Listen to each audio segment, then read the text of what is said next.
রাষ্ট্রের সঙ্গে ধর্মের সম্পর্ক কিংবা রাষ্ট্র সংস্কারের মৌলিক কাঠামোর পরিবর্তন, জুলাই সনদে এইসব বিষয় এখনো স্পষ্ট না হওয়ায় ভবিষ্যতে জটিলতার আশঙ্কা রয়েছে বলে মনে করেন বিশ্লেষকরা। তাদের মতে নোট অব ডিসেন্টের বিষয়গুলো ভবিষ্যতে নির্বাচিত সরকার কিভাবে সমাধান করবে তা নিয়েও রয়েছে শঙ্কা। মাহমুদ কমলের রিপোর্ট। বহুল প্রতীক্ষিত জুলাই জাতীয় সনদ সই হলো গতকাল। এতে সই করেছে বিএনপি, জামায়াত সহ ঐকমত্য কমিশনের বৈঠকে অংশ নেয়া ৩৩টি দলের মধ্যে ২৪টি দল ও জোট। সিনিয়র সাংবাদিক সোহরাব হাসান ৪ দশকের সাংবাদিকতায় দেখেছেন দেশের অনেক ক্রান্তিকাল।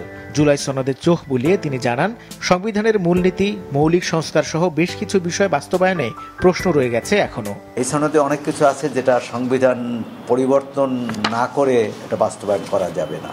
যেহেতু ঐকমত্য প্রকাশ করেনি অনেক ব্যাপারে, প্রধানমন্ত্রীর ক্ষমতা, প্রধানমন্ত্রীর পদে থেকে অন্য পদ নেওয়া যাওয়া বা না যাওয়া, এসব ব্যাপারে মতভেদ আছে।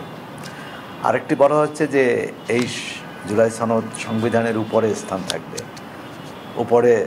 এর স্থান হবে সংবিধানের উপরে এটি, এবং কোনো রাজনৈতিক দল যারা সই করবে তারা চ্যালেঞ্জ করবে না বা এটা আদালতে যাবে না। কিন্তু একজন নাগরিক যদি আদালতে যায় তখন কি হবে? সুতরাং রাষ্ট্রের সাথে ধর্মের সম্পর্ক কি হবে, এটা একটা মৌলিক প্রশ্ন। এই যে টানাপোড়েনের মধ্যে জুলাই সনদ, আমরা চাই যে জুলাই সনদ বাস্তবায়ন হোক এবং এর মধ্য দিয়ে বাংলাদেশের যে গণতন্ত্রের যে অভিযাত্রা সেটি নির্বিঘ্ন হোক, নিশ্চিত হোক। রাষ্ট্রবিজ্ঞানের শিক্ষক অধ্যাপক ডক্টর সাব্বির আহমেদ বলছেন, জুলাই সনদে জনগণের প্রত্যাশা পূরণ হয়েছে অন্তত 60%। আমাদের রাষ্ট্র ব্যবস্থা অধিকতর গণতান্ত্রিক হবে। রাষ্ট্রের উপরে মানুষের যে কর্তৃত্ব সেটা শক্তিশালী হবে। সনদের কিছু বিষয় নিয়ে আপত্তি থাকায় আগেই ঘোষণা দিয়ে অনুষ্ঠানে অংশ নেয়নি জুলাই অভ্যুত্থানের আদর্শ নিয়ে গড়া দল এনসিপি সহ 9টি দল। জুলাই সনদে এখনো যেসব বিষয়ে আপত্তি রয়েছে তা গণভোটে জনতার রায় পেলেও দলগুলো তা বাস্তবায়ন করবে কিনা তা নিয়ে শঙ্কাও রয়েছে বিশ্লেষকদের মনে। আপত্তি সহ এই প্রস্তাবগুলো দেওয়া হয়েছে।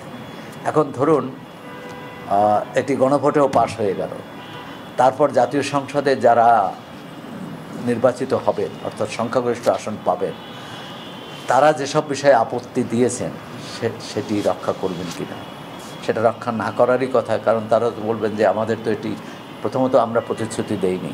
যেটা আগে ঐকমত হয়েছে এটা বাস্তবায়ন শুরু করবে সরকার একদম প্রথম দিনে, ফ্রম দি ডে ওয়ান। আবার ওপেন হবে যে নোট অফ ডিসেন্টটা কেন দেওয়া হয়েছিল, বিএনপি কেন দিল, অমুক পার্টি কেন দিল, এগুলো নিয়ে আলোচনা হবে। আমার মনে হয় তখন আলোচনাটা পার্লামেন্টে করাটাই উত্তম। এই বিশ্লেষকরা বলছেন, রাষ্ট্র সংস্কারে আরও একটি বড় ঘাটতি রয়ে গেছে এখনো, তা হলো রাজনৈতিক দলগুলোর মধ্যে গণতন্ত্রের চর্চা। মাহমুদ কমল, মাছরাঙা সংবাদ, ঢাকা।